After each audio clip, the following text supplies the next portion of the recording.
দ্বিতীয়বার গত রাতে কুষ্টিয়া বঙ্গবন্ধুর নির্মিত ভাস্কর্যটি জামাত শিবির হেফাজত বিএনপির যৌথ উদ্যোগে সেটাকে ভাঙানো হয়েছে।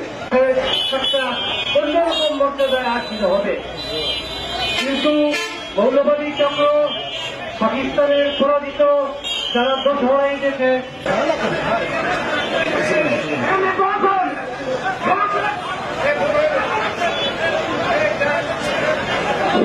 আমাদের সমাবেশ এখনই এখানে সমাপ্তি ঘোষণা করা হলো। বন্ধুরা, আপনাদেরকে জানিয়ে রাখি যে এই মুহূর্তে টুঙ্গিপাড়া উপজেলা আওয়ামী লীগের সম্মানিত সভাপতি তিনি বক্তব্য দানকালে হঠাৎই এই অনুষ্ঠানে অসুস্থ হয়ে পড়েছেন। তাকে এখানে দেখুন, উপজেলা আওয়ামী লীগের সম্মানিত সভাপতি তিনি অসুস্থ হয়ে গেলে তাকে বক্তব্য দেওয়ার সময় হঠাৎ করে হয়ে যান, তাকে টুঙ্গিপাড়া উপজেলা নিয়ে যাওয়া হচ্ছে।